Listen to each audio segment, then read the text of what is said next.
unahin nyo. Doon po sa kabila na kayo.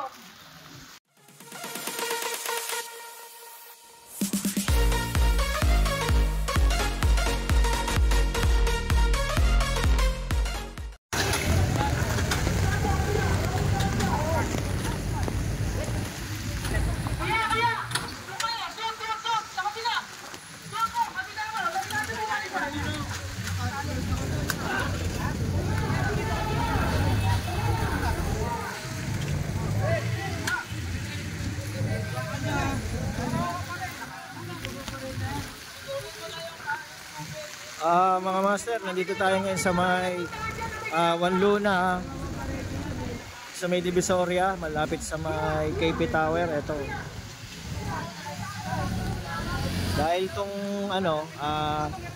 signage dito sa may Wanluna ay babagsak na dahil sa bagyong Enteng. Yan, natulak niya ito, ganyan kalakas yung hangin, sobrang lakas. Ayan, kaya may mga taga-engineering saka MDRMO na nagpunta rito para i-assist saka ayusin. Ayan, ilalaslas yung yung lona kasi nga yan yung nagdulot ng kaya bumaluktot ng bakal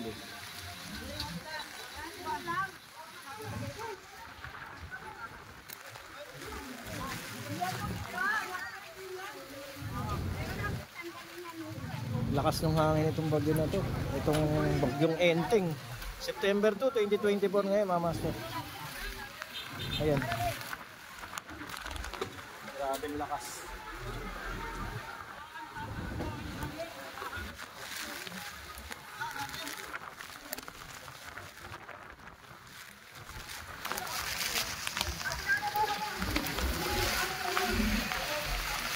Tayo tinatangay. Pinagpaplanuhan nila anong dapat gawin, mga master. Engineering District 1 tsaka MDRMO tutulong-tulong para dito. Delikado kasi gumagalaw. Konti na lang babagsak to, bakal yan. Ayan, gumagalaw.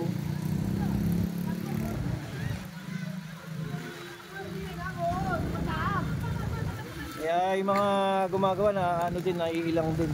Baka biglang bumagsak nga naman pagka sumampa sila.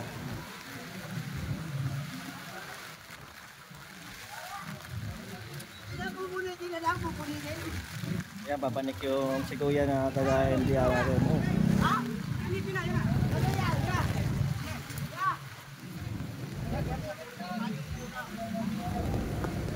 Kasi baka biglang bumagsak nga naman, talian dapat.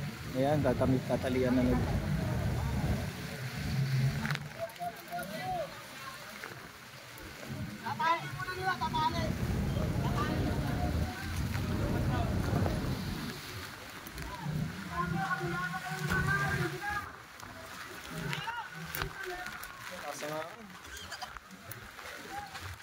Lipad ako.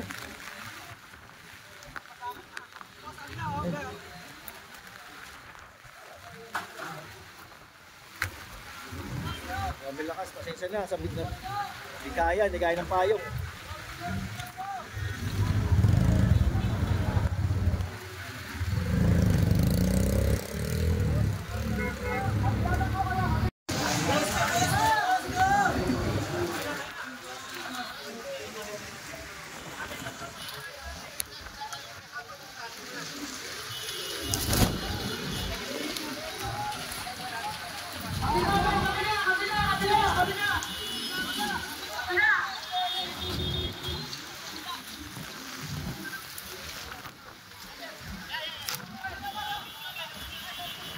Saludo tayo sa mga taga-district ko tsaka MDRMO. Naglaban. Task Force.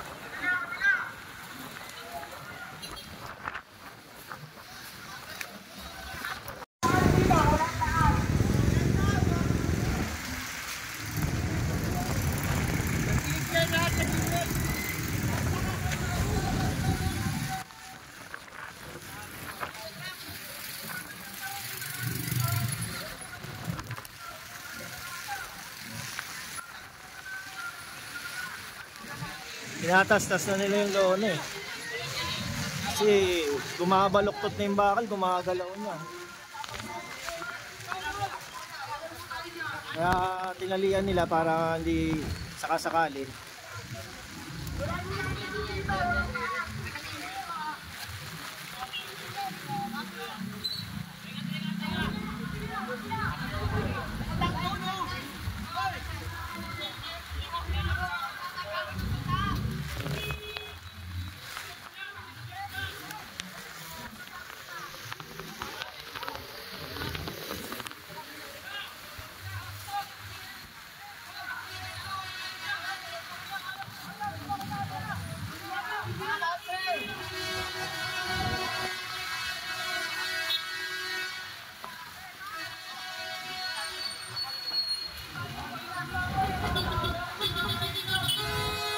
Ayan, itatali nila dito sa may ano, sa may outpost ng pulis.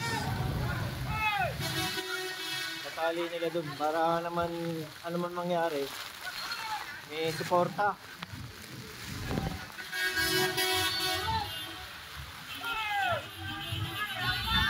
Ayan, tinali nila dun. Katak-katak, tatali nila yan dyan. Tapos ayan dun.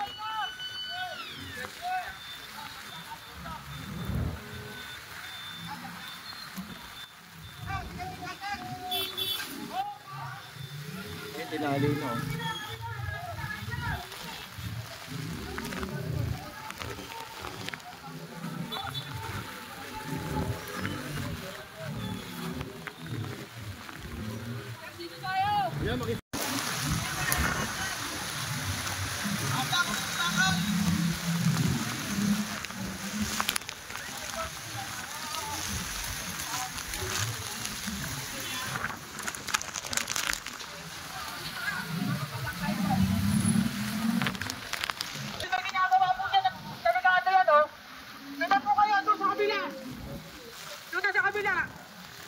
Sasabay sa inyo. Doon po sa kabila. Kabila na kayo. Doon po, maganon. Doon po kayo doon sa kabila. Wala mong tahan dyan. Wala mong tahan dyan. Doon na kayo sa kabila. Wala mong tahan.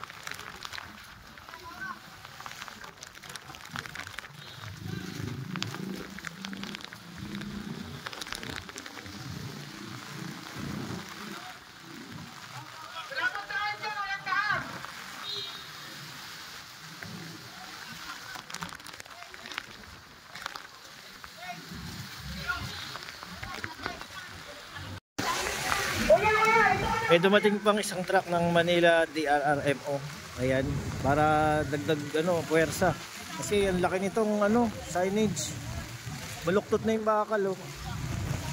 Sa lakas ng hangin ng bagyong Enteng.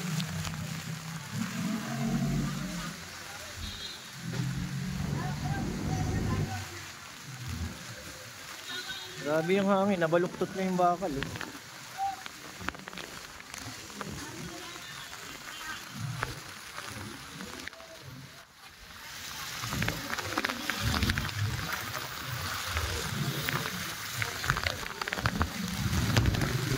Kaya pinagbabawalan na dito dumaan.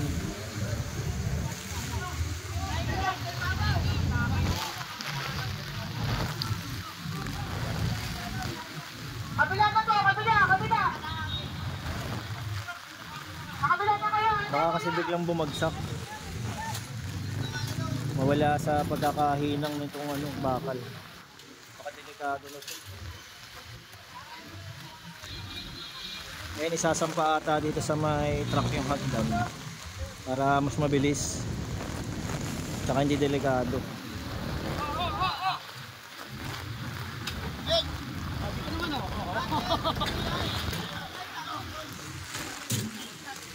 Masisipag na task force talaga District 1 eh oh.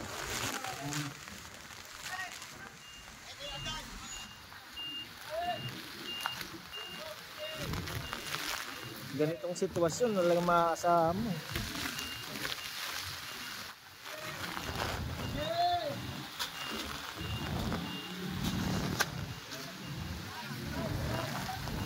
Yan, medyo makakagalaw pa na mas mabilis, walang hagdan, talagang Kailangan mabilis talaga magawa ito dahil kung hindi, nako, maghihintay pa sila, wala na. Ingat lang, sana walang kuryenteng open, no? Delikado.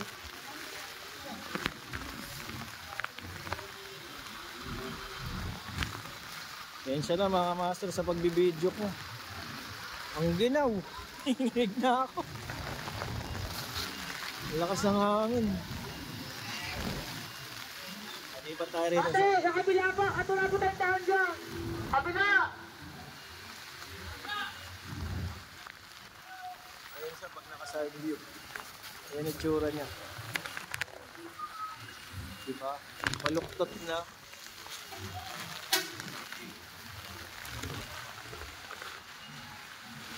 Ayan o, baluktot. Kabila po, kabila!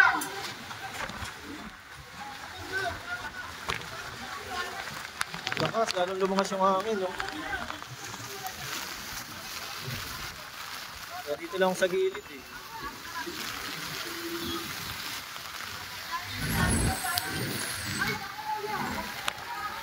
Ako'y nagbabay, pumasok pa sa loob. Ano ba yun?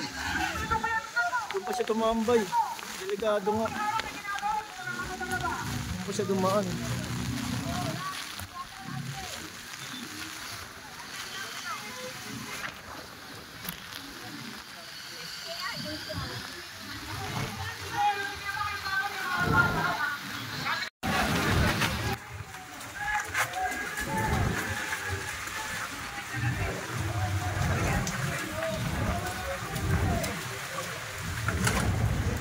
Ayan, at unti-unti nang natanggal yung tarpaulin ng signage.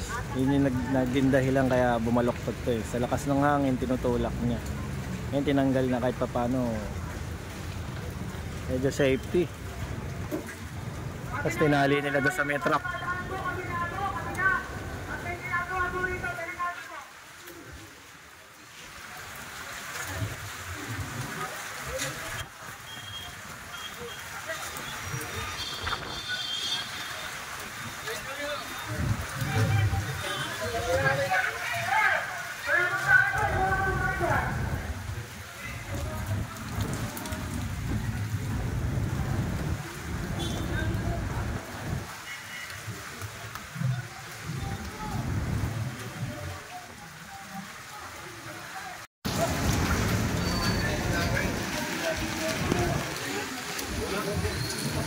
Inali nila doon sa mga truck para hindi lalong mas matibay, mas maganda yung suporta.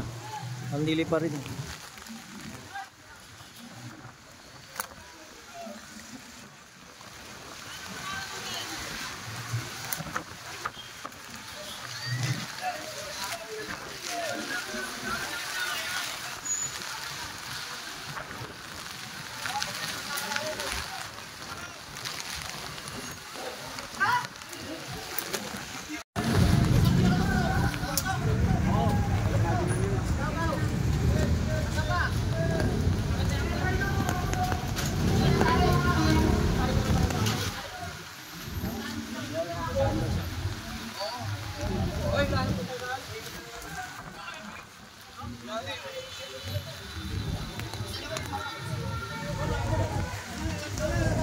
Ayun nga ang suggestion ng barangay tsaka ng Manila City Hall dito sa problema na itong signage. Ano nila, wag na magpadaan kahit saan. Kumbaga ikot na sa may Ilaya. Ito isasara na nila lahat. Kasi nga kakalasin yung yero na yan, no.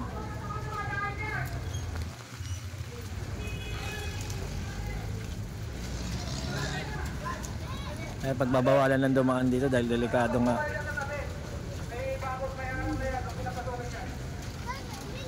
Mahirap na may madisgrasya mga sibilyan. Ay pinanik na.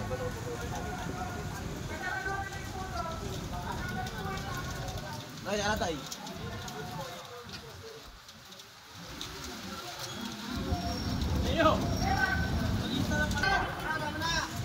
Ayan, sinara na nila. Talagang wala nang dadaan kahit galing doon sa may tabaan ng mga tao doon sa jeep. Yung terminal doon sa dulo, wala na rin dadaan pabalik dito. Delikado. Kasi muuga na siya eh, tumutunog-tunog na eh.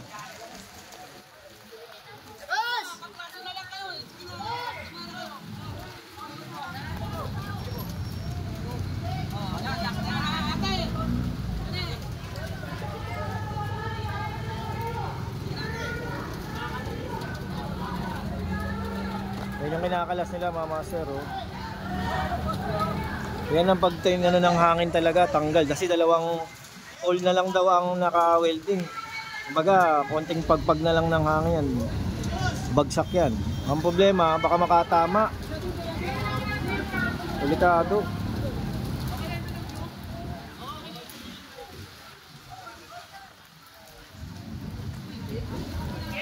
Pasensyahan nyo na yung video, master, maulan ha. Matama ito sa lens ng cellphone. Ano malabo. Ayun ako, dami pa rin ako kulit.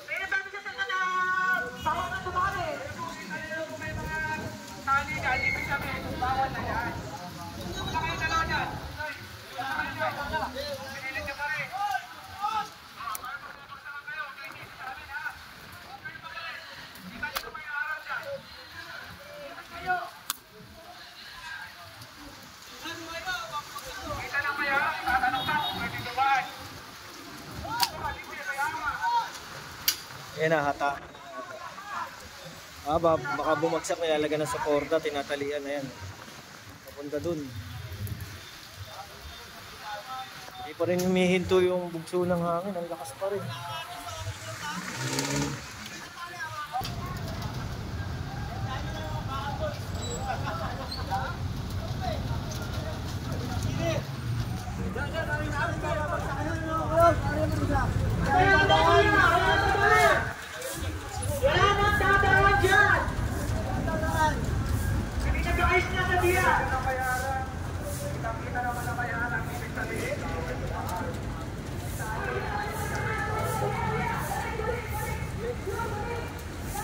Pinaikot na sila doon sa may Ilaya na sila dadaan. Hindi na rito sa may Wanluna.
Meron silang ginagamit na tools, no? Special tools para ayan, bumubuka yung ano.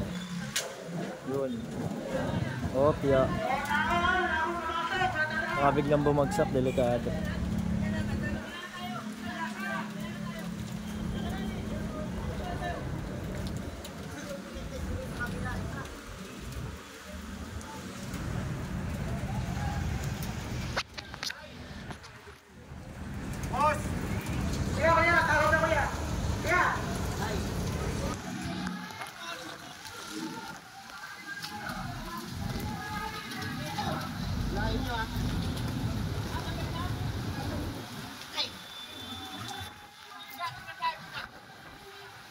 Ay, latak na oh.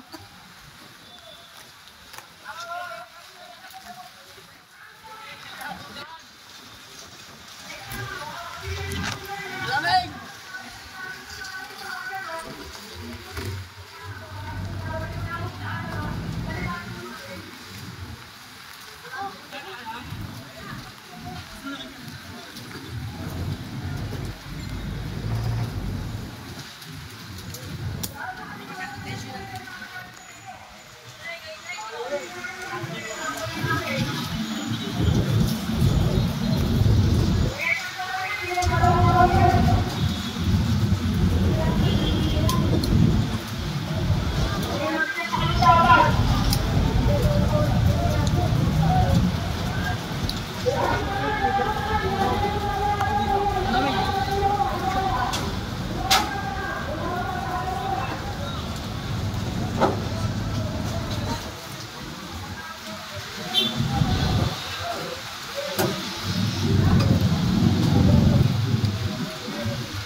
Ayan, nabawasan na yung isang ano, yero.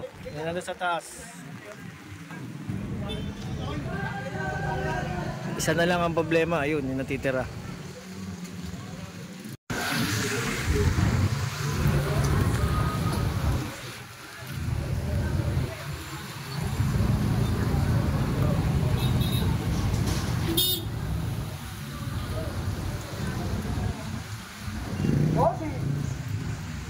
Ayun, at may dumating pang isang fire truck na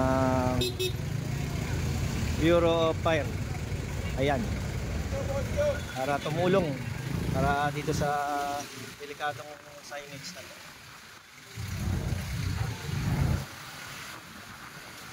Ang BFP nandito na rin sila, mga master.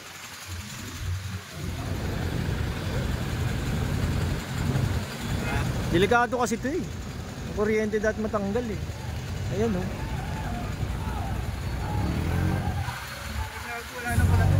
Nakadikit yan, di live yan. Wala, nakabalumpon na lang. Tignan mo, may saksakan. May saksakan. Ayan oh, may saksakan. Ito yung iniano nila ito.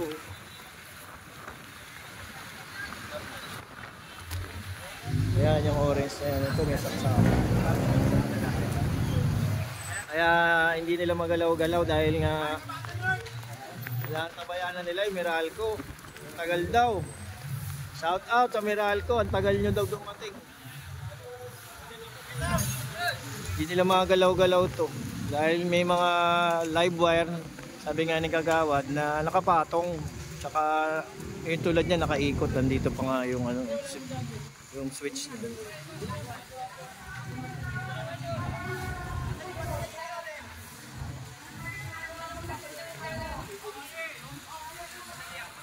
Tulong-tulong dito sa ano, sa muntik nang bumagsak o babagsak pa lang.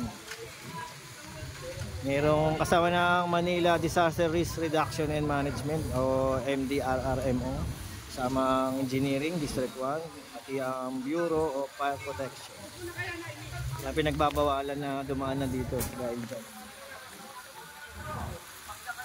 Pinagpaplanuhan nila paano puputulin tong ano, para nga hindi pwedeng iwan, delikato, lalo na pag biglang lumakas yung hangin. Kaya may dala silang mga special tools, ayan, para putulin na nga. Nagpaplanuhan nila sir. Baka natin ano mangyayari, mga master.